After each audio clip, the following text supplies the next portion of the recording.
Good evening yet again for the Grassroots Weekender show. Hope everyone's keeping fine out there, except for those teams who have had their grass games cancelled yet again. The weather has been atrocious, hasn't it? Wet all week, and I think many leagues just cancelled them round about the Friday. But we just seem to have had a lot more rain, so what can you do when the weather calls it? You know, years ago, many years ago, it wouldn't have been a problem. These games would have been on. But health and safety prevails now, and that's it. You cannot play on muddy pitches. Health and safety for the kids, health and safety for adults. It's just simple as one of those things. Now, some people have been in touch with me, some managers, and said their league's been cut short, and they won't be playing as many games for the season. And does it justify the fees that they paid as well? Because they pay basically up front only for so many games now. Obviously the weather, you can't do anything with the weather, but let's just see what happens on that front. We've invited one or two of them in. Hopefully they'll come in and have a little chat regarding grass pitches and what can we do. You know, 3G, 4G, we all talk about them saying, oh yeah, great, they say football, but it's the cost, isn't it?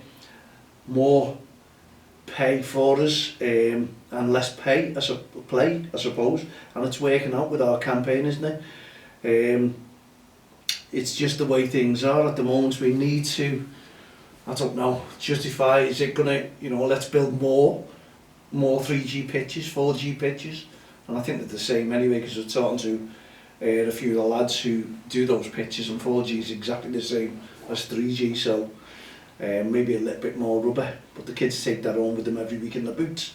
And I don't know whether you've been in the cafes half the time with these hubs, but you're covered, your car's covered in it no matter what it is. It's the little bits of rubber stick in the training, so it goes everywhere, unfortunately. But what can you do when your games are off?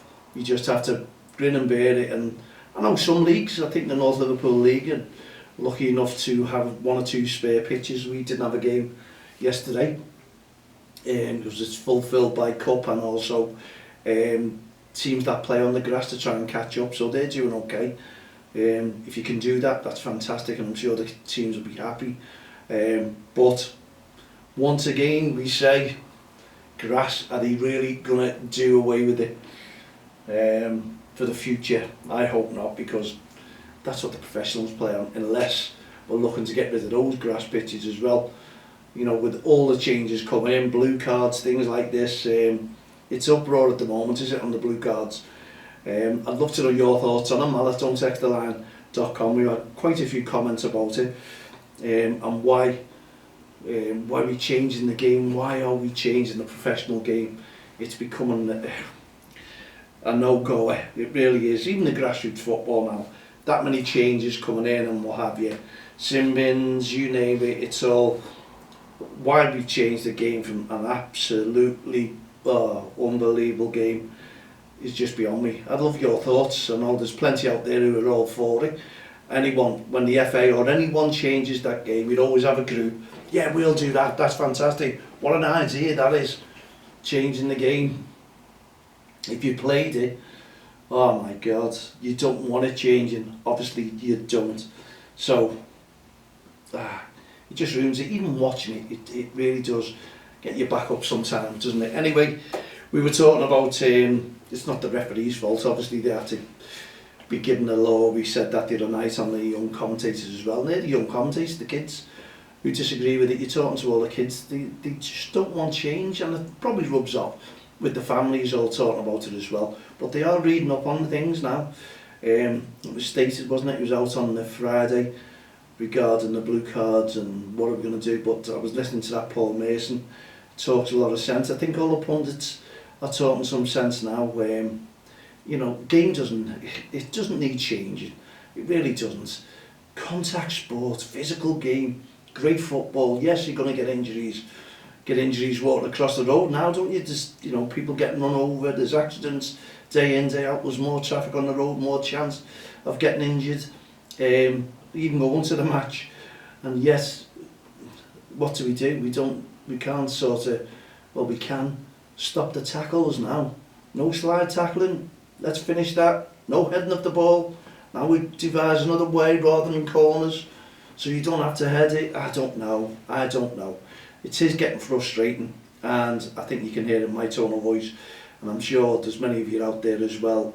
The game is changing drastically, and it's becoming a farce, to be honest. That's my honest opinion. I'd like your views on it as well.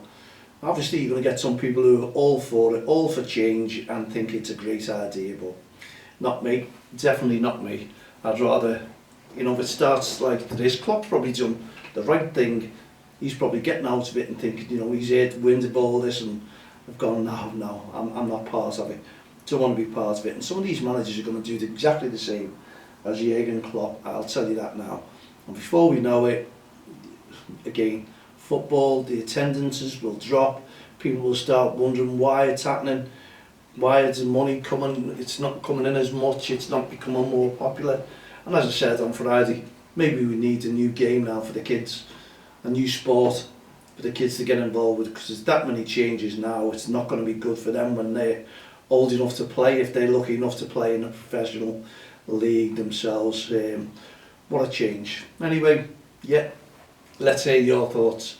No doubt there'll be a lot for it, as well as many against it. Okay, don't forget, on the 6th of April, we were pushing this, and we are pushing it.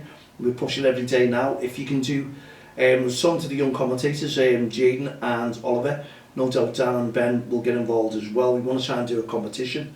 We've still got some of the t-shirts there, authenticity, signed shirts from the referees on our 20th anniversary t-shirts. So yeah, they'll be a good collector's item, I'll tell you that now, because they'll be worn by referees or officials at Premier League games in 2023. And we're going for 2024 now on the 6th of April, the weekend off. So if it's Friday, Saturday, Sunday, Monday games, they'll be wearing our t-shirts during the warm-ups. And when I say they, the PGMOL, the Premier Game match officials, will be wearing in support of our grassroots referees in grassroots football, obviously. And if you can show your support, you can get involved in it. We want to try and do a competition. We've asked the youngsters, the young commentators, to come up with something. The kids, what could they do to greet a referee? Put it to us, mallet.don'ttexttheline.com. Be great to award a referee something on the weekends, if they can, to show their respect, and get the media, get the photographs in. We can all see what the teams are doing towards the referees to keep them in the game, because referees are important. Not just the referees, we know it's all about grassroots football in general, and that means the managers, the coaches as well, committees, because if you all put them in that circle, everyone does a great job. But I always look at the coaches and the managers, even though I support the referees strongly, to say that they are the volunteers, they are the backbone of grassroots football, because if they weren't taking teams up and doing the voluntary work, they have them in everything, running the team, collecting the subs, getting the kits, getting the sponsors, you name it, there would not be any grassroots football whatsoever. And we've been talking on the show about the Premier League and the changes there. Obviously there's going to be a lot more change in grassroots football, and I'm really seriously looking to come out of that side of things. I wanted to do it a couple of years in grassroots football. Great to see the kids play football, but I'm not letting the kids down. I think the system itself is letting the kids down, because the managers have got that much work to do on admin side of things and running the teams. It's just getting beyond the joke now. All those cards, you have to put it on admin and accreditation now. Some leagues are stating if you're not accredited to the FA, then don't bother coming into their league. Again, there you go. Teams are going to go, no, I won't bother coming into your league. I'm just folding the team. And that's what's going to happen. You are going to lose a lot of teams, and before you know it, everyone will be banging on the drum going, hey, we changed, you can come in now, you can do this, we will put the fees down, we'll get you back in. Honestly, it's great when you've got the power, but when that power disappears, it makes a difference, because people then are crying poverty, we can't keep our league going, no teams are coming in, and you wonder why.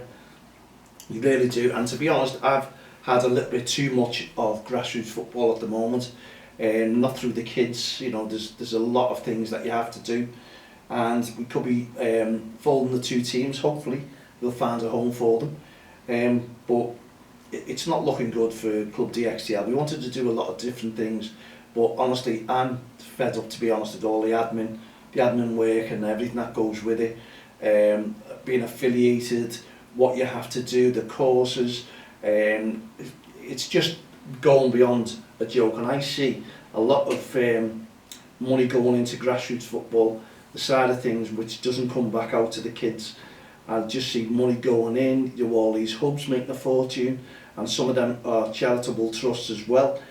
And it's not fed back into grassroots football. We're killing the game from the top level to the lower level. That's what it is. It really is, and there must be loads of people out there agreeing with what I'm trying to say. So we need to do something drastically and keep the teams together, because I know quite a few teams who have pulled out on pitches now. They're not getting grass football, so they just folded the teams, and it's going to be a nightmare, because we did ask for the stats a while ago, and I'm still going to push for these stats, because what you see is when referees put reports in, all goes to the county FAs. I'd like to see on the stats side of things how many of those managers and coaches win their appeals. Is it just the referee who wins all the appeals, or is the managers and coaches as well? They must have stats on them, because there is big fines from your local county FAs towards all the teams. And as I say, where do we justify this with all the volunteers, the managers?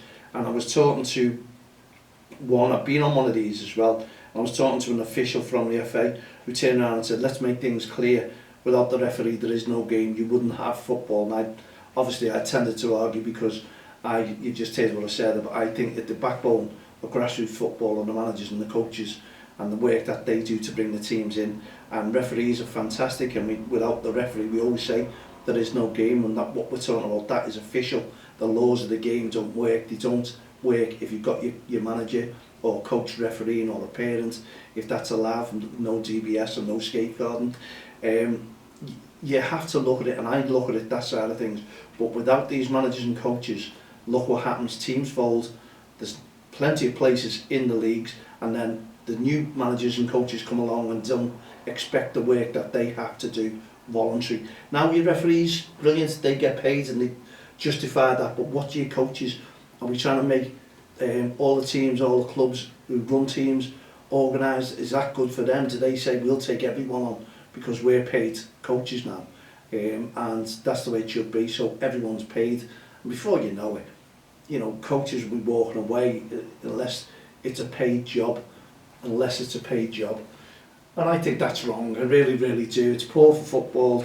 Now, not every kid wants to play football. We know sport and activities, but it probably goes all around in all these sport and activities that people are looking to make a fortune. And we've got to look at the communities and the people. Can they really afford it? Because the price of energy, everything now, you name it, everything has gone up. The cost sky high, the rates, the mortgages, you name it, people can't survive on the food. So, you know, we're not helping. We really are not helping. And as you say, it's great for these big clubs when all these teams fold, because they want paid coaches on board as well. And they'll do anything to have the monopoly. But imagine just having grassroots football with one massive club taking every single team. I don't know. Does it work? Your thoughts? Come on. I want all your grassroots managers, coaches, referees, committee members to get in touch with me, have a little chat, come into the studio, put your points across.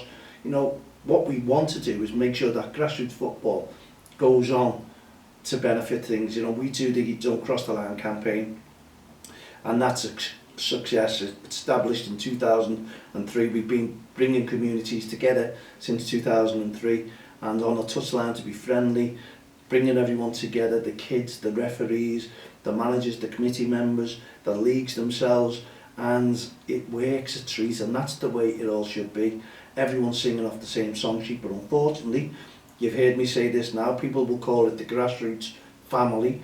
There's no way on earth that this is a grassroots family. People are individual. People do not stick together anymore. People will do their own thing.